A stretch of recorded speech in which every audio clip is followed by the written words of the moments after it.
বিশ্বজনীন সৃজনশীল, যিনি জলে স্থলে আকাশে বাতাসে ভূচরে খেচরে শৈলে শিখরে পাহাড়ে পর্বতে নদীতে নালাতে অনুতে পরমাণুতে সদা সর্বদা বিরাজমান, মহিয়ান গরিয়ান সুবহান সর্বশক্তিমান, যার পুত পবিত্র নাম আল্লাহ। তার উদ্দেশ্য এবং তার পরে পরেই আমাদের আন্তরিক ভক্তিপূর্ণ দরুদ ও সালাম প্রেরিত হোক সেই নবীর শানে, যে নবী আমার নবী, আপনার নবী, নারীর নবী, পুরুষের নবী, হিন্দুর নবী, জৈনের নবী, খ্রিস্টানের নবী তথা মানব কুলের নবী, এমনকি যিনি নবীরও নবী, বিশ্ব নবী, বিশ্বকবি, বিশ্ব রসুল, বিশ্বদূত, বিশ্ব প্রফেট, নবী কুলের শিরোমণি, নবী মাদানী, জনমন ধন্য, বিশ্ব বরেণ্য, মরুর ভাস্কর, মরুর দুলাল, যার ইশারায় দ্বিখণ্ড হয়েছিল আকাশের চাঁদ বা হিলাল, সেই মা আমিনার কলিজার টুকরা, মা হালিমার নয়নের তারা, হাবিবে তবিবে লতিফে খুদা জনাবে মুহাম্মদুর রাসূলুল্লাহ, বলুন সাল্লাল্লাহু আলাইহি ওয়াসাল্লামের শানে। মাননীয় যথাযোগ্য বিজ্ঞাপিত বা প্রস্তাবিত নির্ধারিত বা নির্বাচিত সভাপতি সাহেব, শ্রদ্ধেয় আমন্ত্রিত অনামন্ত্রিত ওলামায়ে দ্বীন, হুফাজে কিরাম, উপস্থিত আমার জ্ঞানী গুণী সুধী, বয়োজ্যেষ্ঠ সমবয়স্ক ও বয়োকনিষ্ঠ ভাতৃবৃন্দ, জাতি ধর্ম বর্ণ দল মত শ্রেণী গোষ্ঠী নির্বিশেষে যারা এসেছেন, আসছেন বা আসবেন, শ্রেণীগতভাবে প্রত্যেককেই জানিয়ে রাখি আমার আন্তরিক শুভেচ্ছা, ভালোবাসা ও স্নেহাশিস। সাথে সাথে পর্দার আড়ালে উপবিষ্টা অবলা সরলা স্নেহময়ী মমতাময়ী পরেশগারিণী মুত্তাকিনী মাতৃমণ্ডলী, তাদের প্রতিও জানাই আমার আন্তরিক অফুরন্ত ধন্যবাদ ও মোবারকবাদ, শ্রদ্ধা ও সম্ভ্রম। আমি আমার ক্লান্ত কণ্ঠে গ্রন্থ মুকুট কোরআনে কারিমের কয়েকটি আয়াত বাক্য বা বাক্যাংশ পেশ করেছি। ইনশাআল্লাহুল আজিজ কিছুক্ষণ তার উপরে আলোচনা করে আলোচনার জবনিকা টানব। তবে তার পূর্বে আশেপাশে যারা ঘোরাঘুরি করছেন, যারা দোকানে আছো ভাই, আল্লাহর হস্তে কিছুক্ষণের জন্য এসে একটু বসে যাই। আগো এই কিসমত গোয়ালবেড়িয়া এই মৌলানা আলী আকবর সাহেব, এখন বয়স কত হলো? 60 হয়ে গেছে না? তো এই প্রথম আমাকে মিলাদের দাওয়াতে এনেছিলেন। তখন তো প্রতি বছর ঈদের রাত্রিরে সাহেবের দাওয়াতে প্রায় 5-7 বছর এসছি। তারপরে পরে আল্লাহ বক্তৃতা জগতে এই খেদমতে লাগালেন। এখন তো পশ্চিমবাংলা কেন, পশ্চিমবাংলার বাইরেও আল্লাহ নিয়ে যাচ্ছেন, কখনো কখনো ত্রিপুরা, কখনো বোম্বাই, ঠিক নাই। বয়স হয়ে যাচ্ছে কিন্তু পাবলিক শুনছে না। আস্তে আস্তে ওটাই কথা হচ্ছিল। দুর্গাপুরে জলসায় 2 দিন আগে এত কষ্ট হলো যেতে। তো দুর্গাপুর মানে সে আসানসোলের কাছে, একদম এয়ারপোর্টের গায়েই জলসাটা ছিল। তো সে দিল আবার শেষ রাতে। হ্যাঁ, এখানে শুনলাম হাফেজ সাহেব আমার মামা হন, উনি আব্দুল মজিদ সাহেব, উনি বললেন বাবু 9:30টায় সময় করেছে। আমি এসে গেছি অনেক আগে, ওখানে নামাজ পড়লাম গোয়ালবাড়িয়ায়। যাই হোক, টাইম একটু আগে ছিল, হয়তো মিসিং হয়ে গেছে। তো প্রাণের ভাই আজকের একটু আলোচনা করি। তবে যারা এখনো বাইরে আছেন যদি এসে বসে যান ভালো লাগে। এখন বড় বড় স্টেজে ওয়াজ করি তো, লোক যত ভালো হয় তত ওয়াজটা করতে মন চায় না। অল্প লোক, যদি আরো 2-10 জন বেশি হয় ভালো লাগবে। আসুন আলোচনা করি। সর্বপ্রথম মানে মানুষের সমস্ত আত্মা, সমস্ত রূহ এক জায়গায় রাখা হয়েছিল বা রাখা আছে। এই রূহের কোনো জাতপাত নাই। পৃথিবীতে আসার পরে জাতপাত হয়ে যায়। কি হিন্দু কি মুসলমান, সমস্ত কি জৈন কি খ্রিস্টান কি নারী কি পুরুষ, সকলের রূহকে আল্লাহ একটা গুদম ঘরে ধরুন রেখে দিয়েছেন। আরবি ভাষায় ওই ঘরটার নাম হলো রুহে আরওয়াহ। তো রুহে আরওয়ায় আল্লাহ প্রথম ওই আত্মাকে প্রশ্ন করেছিলেন, আলাস্তু বিরব্বিকুম, বিরব্বিকুম আরবিতে আমি কি তোমাদের রব নই? পড়াশোনা করে দেখবেন, হিন্দু হন, মুসলমান হন, জৈন হন, খ্রিস্টান হন, তখন সকলে সেখানে অঙ্গীকার করেছিলাম, কলু বালা, নিশ্চিত করে আপনি রব। আজকের ওয়াজ করব রবের উপরে। তাহলে প্রথম আমাদের কি প্রশ্ন হয়েছিল? আল্লাহর উপরে, পৃথিবী এই রবের উপরে। পৃথিবীতে আসার পরে মুসলমানরা বলছে তার নাম আল্লাহ, হিন্দুরা বলছে ভগবান। এই তো আজকের মানুষ এই নিয়ে পেরেশান। কিন্তু সর্বপ্রথম ওই গুদম ঘরে, যেখান থেকে আরশে আজিম আল্লাহর সেই কি বলে সাততমক আসমানের উপরে যে ঘরটা তৈরি, সেখানে রুহের কোনো পার্থক্য থাকেনি। আর তাদের কাছে প্রশ্ন করা হয়েছিল আল্লাহর উপরে নয়, তাদের উপরে প্রশ্ন করা হয়েছিল রবের উপরে, আমি কি তোমাদের রব নই? আর মুসলমান ভাই, আপনাদেরকে একটা কথা জানাই, মুসলমানকে যখন কবর দেওয়া হবে, আত্মীয় স্বজনরা 40 পা আসতে না আসতেই ফেরেশতা বা মুনকার নাকি যারা আসবে তারা বসবে। এতগুলো মানুষ টানবো কেন? খালি জায়গায় এসে বসে পড়বে। এই তো সাইডে জায়গা আছে, যারা আসছে না আসুক, সামনের দিকে জায়গা খালি আছে। তো প্রাণের ভাই, আমার ওয়াজ শুনতে হলে একটু যদি আপনি বেখেয়াল হয়ে যান, আর মজা লাগবে না। তাহলে প্রথম প্রশ্ন হিন্দু মুসলমানের সামনে ছিল, আমি কি তোমাদের রব নই? মুসলমান যখন মরে যায়, কবরে ঢোকানোর পরে 40 পা আসতে না আসতেই প্রশ্ন বা উত্তর শুরু হয়ে যায়। সেখানে প্রথম প্রশ্ন কি হয়? তোমার আল্লাহকে কি গো? তোমার ভগবানকে কি আছে? মান মান রব্বুকা। তাহলে প্রথমে যে প্রশ্ন, মানে যেটা শেখানো হয়েছিল কবরের, কিন্তু প্রথম প্রশ্ন সেটার উপরে, আল্লাহর উপরে নয়, ভগবানের উপরে নয়। দেখবেন, মান রব্বুকা, তোমার রব কে ছিল? যে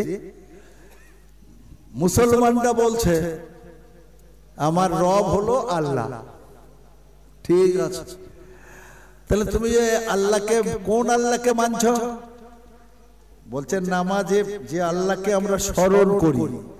তাহলে নামাজে কি আছে? লা সালাতা ইল্লা বিফাতিহাতিল কিতাব। সূরা ফাতিহা না পড়লে নামাজ হবে না। এই আপনি মাওলানা হন, মুফতি হন, যত বড় পীর সাহেব হন, আপনাকে আলহামদুলিল্লাহ প্রথম আয়াতটা কি পড়তে হবে? কি পড়তে হবে? এই বলুন, আলহামদুলিল্লাহ। সূরা ফাতিহার প্রথম আয়াতটা কি? প্রথম বাক্যটা কি? আলহামদুলিল্লাহ। পুরোটা বলুন, আলহামদুলিল্লাহি রাব্বিল আলামিন। দেখছেন, রব, আমরা প্রশংসা করছি সেই আল্লাহ যিনি সৃষ্টিকুলের রব।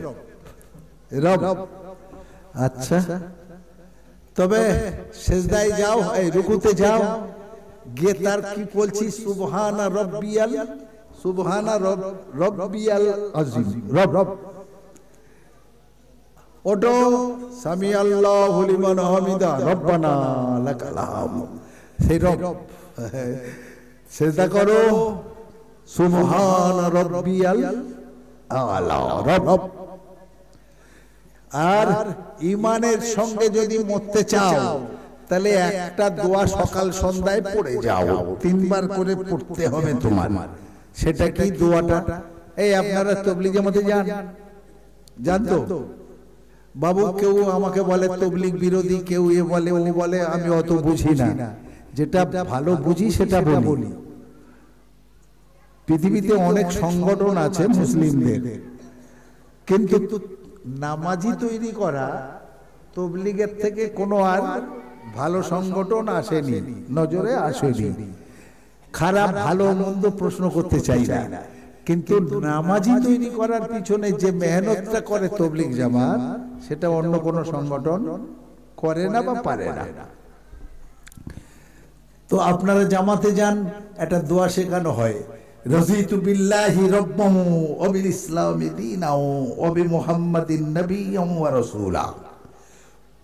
সকাল সন্ধ্যায় ফরজ নামাজের পরে, সকালে ফজরের ফরজ নামাজ আর সন্ধ্যায় মাগরিবের ফরজের নামাজের পরেই এই তিনবার করে এই দোয়াটা যদি পড়ো, তাহলে মরণের সময় অবশ্যই তোমার ঈমান নসিব হবে।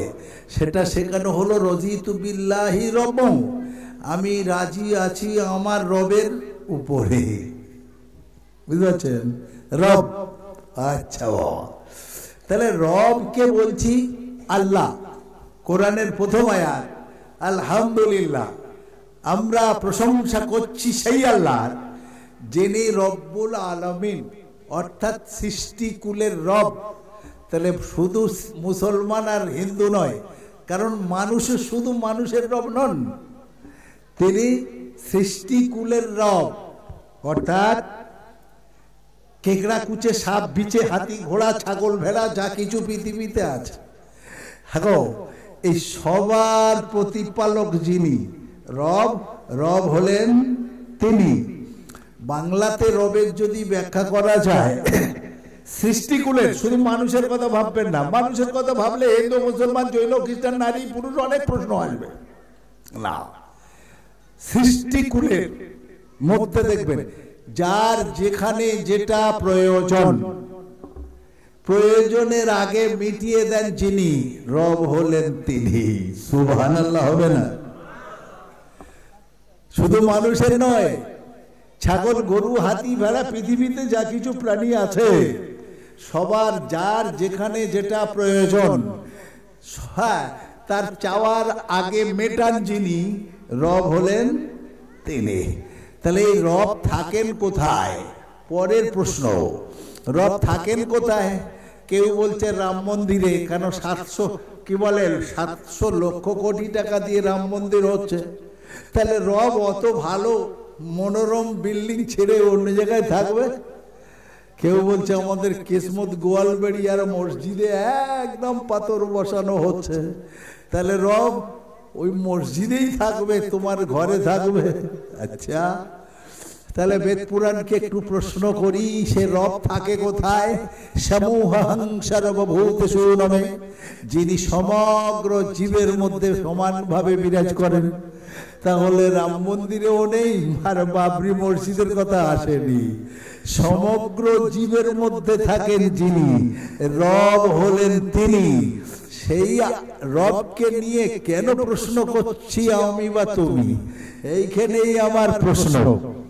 এই রবটাকে যে সকল প্রাণীর চাহিদা যেটা প্রয়োজন, যেটা চাওয়ার আগে মেটান তিনি। যেমন পশ্চিম বাংলায় ছাগল ভেড়াগুলো লক্ষ্য করুন, ছাগলের চামড়ার সঙ্গে পশমগুলো খুবই একেবারে ছোট ছোট, একেবারে গায়ে সেটে আছে। ভেড়াগুলোর আর একটু বড়। আপনি চলে যান কাশ্মীরে, দেখে নিন সেখানকার ছাগলের পশমগুলো 2-3 ইঞ্চি বড়, একই ছাগল। এখানে এমন, ওখানে কেন অমন? বলছে পশ্চিম বাংলার ওয়েদারের থেকে কাশ্মীরের ওয়েদার অনেক ঠান্ডা প্রবণ। ওখানে যদি হ্যাঁ ওর পশমটা এইরকম হতো, ওর জন্য কে হিটার জ্বালাতো, এমনিতেই মরে যেত। তাহলে ওইখানকার ছাগলকে, ওইখানের ছাগলের পশম যত বড়, সেই সিস্টেমটা করেছেন যিনি, রব হলেন তিনি। ভেড়াটাকে আপনি লক্ষ্য করেছেন 4-5 ইঞ্চি 6 ইঞ্চি করে ভেড়ার লোমগুলো কেন কাশ্মীরে? বলে ওখানকার ও তো ঠান্ডা প্রবণ এরিয়া, ওখানে ভেড়ার জন্য লোমটার দরকার যেমন, তাহলে সেইভাবে পূরণ করেছেন যিনি, রব হলেন তিনি। আচ্ছা বাবু, হিন্দু মুসলমান পরের প্রশ্ন। মানুষ সৃষ্টির মধ্যে সেরা, উত্তম না অধম? আরে হিন্দু মুসলমান যেই হোক, সৃষ্টির মধ্যে মানুষ উত্তম। মানুষের বাচ্চা হলে কদিন পরে হাঁটে ছোটে? 1 বছর তো মিনিমাম, 1 বছর 1.5 বছর লেগে যায় ছোটাছুটি করতে, হাঁটাহাঁটি শিখতে। ছাগলের বাচ্চা হওয়ার পরে কদিন পরে হাঁটে বাপ? আমার বাবাজি বলছেন সঙ্গে সঙ্গেই হাঁটে। গরুর বাছুর হলে কতক্ষণ পরে হাঁটে? 5-7 মিনিট 10 মিনিট পরেই ছোটে। বাহ, ওকে বলছেন আমরা উত্তম ওরা অধম, আমরা উৎকৃষ্ট ওরা নিকৃষ্ট। ওদের বাচ্চা হলে 10 মিনিটে ছুটছে, আমাদের বাচ্চা হলে 1.5 বছর পরে হাঁটছে। এর পরেও আমরা উত্তম। কেন বাপ? কারণ দেখি এখানে কজ আছে না। তো এই সিস্টেমটা করেছেন যিনি, রব হলেন তিনি। কেন? মানুষের বাচ্চা হলে তার নানি আছে, নানা আছে, তার বেটি আছে, জামাইবাবু আছে, তার দাদা আছে, তার দাদি আছে, তার মা আছে, তার বাপ আছে, তার চাচা আছে, চাচি আছে, এগানা বেগানা বন্ধু বান্ধব সব ছুটে আসে। কেউ জামা আনছে, কেউ হরলিক্স আনছে, কেউ দুধের কোটো আনছে। আগো এই একবার কোলে নিচ্ছে, ও একবার কোলে নিচ্ছে। বাড়ির একটি মাত্র ছেলে সুযোগ থাকছে না। এইভাবে সে বড় হচ্ছে। যত লালন পালন হবে, যত আদর যত্ন পাবে, তবে আত্মীয়তা তত গাঢ় হবে। আপনি লক্ষ্য করেছেন, এ যদি সঙ্গে সঙ্গে হাঁটতো, ওর দাদি আর কোলে নিত? ও যদি সঙ্গে সঙ্গে ছুটতো, ওর নানি এসে কি আর ওর কোলে নিয়ে এইভাবে নাচাতো না? হিজড়িরা টাকা পেত। দেখছেন? তাহলে গরুর বাচ্চা, ছাগলের বাচ্চাগুলো যখন প্রসব করলো, ওর দাদি নাই, নানি নাই, চাচা নাই, চাচি নাই, ওর বাপ ওকে তার ঠিকও নাই। আরে বাবা, ওর তো আত্মীয় শাস্ত্রীয়, ওর তো এগানা বেগানা কেউ নাই। ও যদি না ছুটে উঠে, যদি না সঙ্গে সঙ্গে হাঁটে, তাহলে ওর খাবার ব্যবস্থা করবে কে বাবা? ওর কোলে কে নেবে বাবা? বড় ঝামেলা। সেজন্য যেমনটা দরকার সেই সিস্টেমটা বানিয়েছেন যিনি, রব হলেন তিনি। মানুষের বাচ্চার খাদ্যের ফ্যাক্টরিটা কোথায়? বুকের মাঝে। সে দুধ ফ্যাক্টরি কোথায় থাকে? মায়ের বুকের মাঝে। আর ছাগল গরু থাকে কোথায়? পিছনে থাকে না। কোন ছাগল গরু তার মায়ের বুকে দেখবেন বাচ্চাগুলো বুকে ঠোকরাচ্ছে না, পিছনের পায়ের মাঝখানে দুধ ফ্যাক্টরিতে গিয়ে গোজা মারছে? কোনটা করছে? ওর পিছনে গিয়ে দুধের সন্ধান করছে। তাহলে ও জানলো কি করে? ওর খাদ্যের জন্য পিছনের পায়ের মাঝখানে ওর দুধের ফ্যাক্টরি রাখা আছে। ওর তো কেউ মানুষের মতো মায়ের মতো বুকে তুলে আর ধরায়নি যে এখানে চষো। তাহলে ও ওখানে খাদ্য কেন ওখানে খুঁজছে? এই খোঁজার মানসিকতা হ্যাঁ গো দিয়েছেন যিনি, রব হচ্ছেন তিনি। আচ্ছা বাবু, যারা মিনিমাম গ্রাজুয়েট অনেকেই আছেন হয়তো, যারা সায়েন্সের ছাত্র তাদের জানা আছে বর্তমানে আর চতুষ্পদ জন্তু বলা, চতুষ্পদ শব্দটা উঠে যাবে। বর্তমানে পশু বিজ্ঞানীরা বলছে তোমার আমার যেমন দুটো হাত দুটো পা, ছাগল গরু এদেরও ধরতে হবে দুটো হাত দুটো পা, চতুষ্পদ নয়। কেন? বলছে ওর বাচ্চাটা দুধ খাচ্ছিল, সেই সময় একটা কুকুর ছুটে পাশ দিয়ে যাচ্ছিল, দেখবে ভাটাম করে পিছনের পাটে দিয়ে ল্যাগ মেরে দিল। দিচ্ছে না? দিচ্ছে না? দিচ্ছে না। আরে বাবা, ওর বাচ্চাটাকে সামনে বেঁধে রেখে আর তুমি দুধটা দুধছ, খেতে দিচ্ছ না। মালিক হলেও পিছনের একটা পা ভাটাম করে মেরে দিল, বালতি দুধের বালতি উল্টে দিল। তাড়াতাড়ি আমার বাচ্চাকে ছাড়ো। তাহলে প্রয়োজনে মানুষ যেমন তার হাতকে ব্যবহার করে, পশুগুলো তার পিছনের পাকে হাতের মতো ব্যবহার করে। পশু বিজ্ঞানীরা বলছে পিছনের দুটো জীবের জন্য হাত, সামনের দুটো পা ধরা হবে। বর্তমানের কথা বলছি। তো প্রাণের ভাই, ওদেরও চতুষ্পদ বলা আর হবে না, ওদেরও দুটো হাত দুটো পা।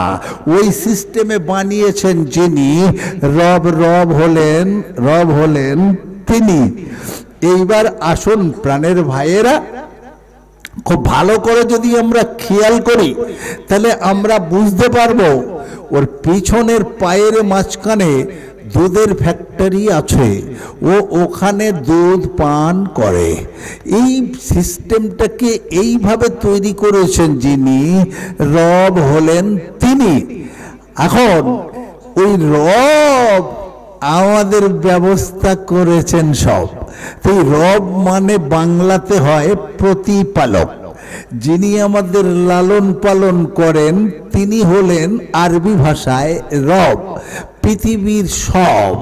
আর ও মুসলমানরা বলছে তার অপর নাম হলো আল্লাহ। আল্লাহ বেদ পুরাণেও দেখছি আল্লাহ। তো যাক, আমি আর ওই দিকে যাচ্ছি না। এইবার ভালো করে কথাটা শুনুন। সর্বপ্রথম আল্লাহ ফেরেশতাদেরকে বললেন একটা মূর্তি তৈরি করো। তো কত বড় করব? বলে 90 ফুট সমান 60 হাত। 60 হাত সমান 90 ফুট। এই 90 ফুট মূর্তি আপনি দেখেছেন কোনো সময়?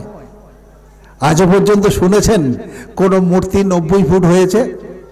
হ্যাঁ, যাক, সর্বপ্রথম যে মূর্তিটা তৈরি করা হয়েছিল মাটি দিয়ে, তার উচ্চতাটা ছিল কত বললাম? 90 ফুট। রব্বুল আলামিন আল্লাহ তার নূরের তাজাল্লির একটা টুকরোকে পাথরের উপরে কাঁচাড় মারলেন, বাস চূর্ণাচূর হয়ে গেল। যেমন আপনি মসজিদের ওই সিমেন্টের দাবার উপরে যদি একটা কাঁচের গ্লাস আছাড় মারেন তো সে কি টুকরো টুকরো হবে না হবে না? সব টুকরো কি সমান হবে না বিক্ষিপ্ত হবে না? কেউ বড়, কেউ মাঝারি, কেউ ছোট, কেউ ডাস্ট গুঁড়ো হবে না। আল্লাহর নূরের টুকরোটা ঠিক ওইভাবে চারিদিকে ছড়িয়ে গেল। আল্লাহ এবার ফেরেশতাদেরকে বললেন সব কুড়িয়ে জড়ো করো। স্কুল কলেজে ছেলেরা বলবে আল্লাহর আর কাজ নেই, একবার ভেঙে ছড়িয়ে দিচ্ছে, আবার ফেরেশতা তৈরি করে তাকে কুড়োতে বলছে। হ্যাঁ, এটা তো যেন আল্লাহ তো সব জানা, তাহলে এটা কেন করলেন? প্রাণের ভাই, জেনে রাখতে হবে ফেরেশতা এক অর্থে যদি আমরা বলি এই বর্তমানের কম্পিউটার, এই কম্পিউটারের নাম হলো ফেরেশতা। এই রকম একটা ব্যবস্থার বর্তমান মানুষের আবিষ্কার ফেরেশতার মতো, যেটা তার নাম কম্পিউটার।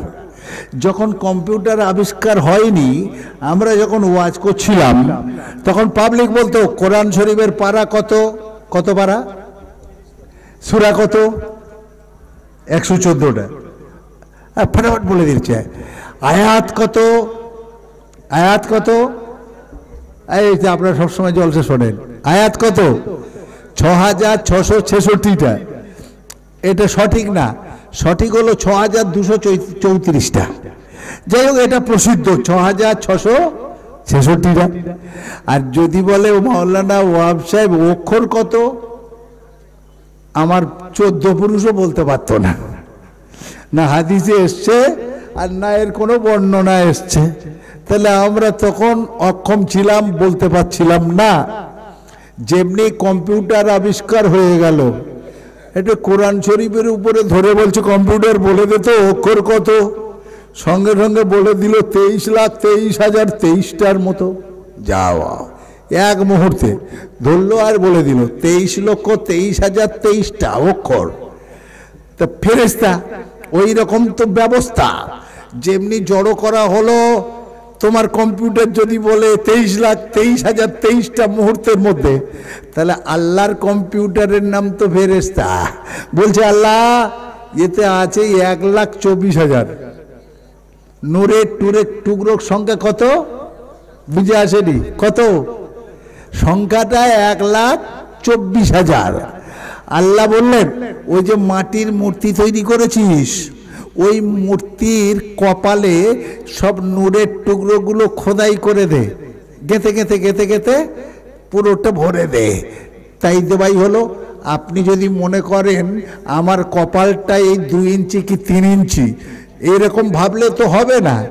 আপনার উচ্চতা 5 ফুট থেকে 6 ফুট, 6 ফুটে যদি 3 ইঞ্চি হয় কপালটা, ধরে নিচ্ছি 6 ফুট মানুষের যদি 3 ইঞ্চি কপাল হয়, তাহলে 90 ফুট মূর্তির কপালটা কত হবে? হাত ধরুন, হ্যাঁ, 6 ফুটের জায়গায় 3 ইঞ্চি, তাহলে এবার 90 ফুট যদি একটা মূর্তি হয়, সেই রকম তার কপালটা চৌড়া, তাতে 1,24,000 নূরের টুকরো ধরে যাওয়া অসম্ভব ব্যাপার নয়। জি, এইবার আসুন সেই রুহে আরওয়ায়, যেখানে সব রূহ মানে আত্মা, সব আত্মাকে জড়ো করে আল্লাহ প্রশ্ন করেছিলেন আলাস্তু বিরব্বিকুম, আমি কি তোমাদের রব নই? এই রব, এই রূহ। এইবার আল্লাহ বলেন ইয়াসালুনাকা আনির রূহ কুলির রূহু মিন আমরি রব্বি। তার আগে আল্লাহ বললেন ওই মূর্তির কপালে যখন নূরের টুকরোগুলো গাঁথা হয়ে গেল, ওয়ার রূহু ফিহা বিইজনি রব্বিহিম, ওই মূর্তির ভিতরে এবার তোমরা রূহ ঢুকিয়ে দাও, রূহ ঢুকিয়ে দাও। রূহ সে আবার কি রে বাবা? রূহ পৃথিবী তো জানে না, হিন্দু মুসলমান কি জানবে? পৃথিবী জানে না, এখানে জাতপাতের ব্যাপার নাই। রূহটা কি? ইয়াসালুনাকা আনির রূহ, কোথা থেকে আসে, কিভাবে ঢোকে, কে পাঠায়? ইয়াসালুনাকা আনির রূহ, এই নবী সাল্লাল্লাহু আলাইহি সাল্লাম, রূহ সম্পর্কে যদি মানুষ বা উম্মত আপনাকে জিজ্ঞেস করে কোথা থেকে আসে, কিভাবে আসে, তাহলে আপনি বলে দিন কুলির রূহু মিন আমরি রব্বি। এই বুঝে আসছে না? রব, কুলির রূহু মিন আমরি রব্বি। নবী বলে দিন আমার রবের আদেশে আসে, এই মোদির আদেশে নয় আর দিদির আদেশে নয়। প্রশ্ন, কোন হিন্দু ভাই যদি বলেন মোদির আদেশে আসে, তাহলে মোদির জীবনটা কার আদেশে এসেছিল? ভাবতে হবে দিদির আদেশে নয়, তাহলে দিদির ভিতরে জীবনটা কার আদেশে এসেছিল? প্রমাণ করতে পারবে? ভগবানের আদেশে 1 লাখ টাকা পুরস্কার দেব। প্রমাণ করতে পারবে না। কোরআন বলছে ইয়াসালুনাকা আনির রূহ কুলির রূহু মিন আমরি রব্বি। সেটা রব, আমার রবের আদেশানুসারে আসে। ঘোষা থেকে একটা বাস ছেড়ে বারুইপুর যায়, আবার কোথায় ফিরবে ভাই? বুঝে আসেনি? আর ও ঘোষা থেকে বারুইপুর যাচ্ছে, তাহলে আবার ফিরে আসবে কোথায়? যেখান থেকে ছেড়েছিল সেখানে আসবে না? আসবে না? আসবে। গ্রীষ্মকালে খাল বিল নদী নালা থেকে জলীয় বাষ্প উঠছে, আবার বর্ষাকালের আগে ফের ফিরে এসে খাল বিল নদী নালা আবার পানি রূপে এসে ফের ভরে দিচ্ছে। উঠেছিল যেখান থেকে আবার ফিরে এলো সেইখানে। তাহলে বাস ছাড়ে যেখানে আবার ফিরে আসে সেখানে। তাহলে এক কথায় উৎপত্তি যার যেখানে, নিষ্পত্তি তার সেখানে। তাহলে তুমি বলো কার আদেশে এসেছিল? কার আদেশের আত্মায় আসে? রবের, রবের আদেশে। তাহলে যাবে কোথায়? এই যাবে কোথায়? তাহলে তুমি কেন নিয়ে যাচ্ছ শ্মশানে? বলো তুমি কেন নিয়ে যাচ্ছ কবরস্থানে? প্রশ্ন। যেখান থেকে আসে সেখানে তো যাবে। তাহলে হিন্দু মুসলমান জৈন খ্রিস্টান শুধু নয়, প্রাণ আসে রবের আদেশে, রবের কাছ থেকে। তাহলে যাবে কোথায়? রবের কাছে। আচ্ছা, এ মৌলবীরা শুধু ওয়াজ করে বেড়ায়। আমার বাবারা, মুসলমান ভাইয়েরা শোনো, নামাজ না পড়ে যদি মরে যাও, জোহরে ফজরের নামাজ কাজা করার কারণে জোহর পর্যন্ত পেঁদানি দেবে, জোহরের নামাজ কাজা করার কারণে আসর পর্যন্ত পেঁদাবে, আসরের নামাজ কাজা করার কারণে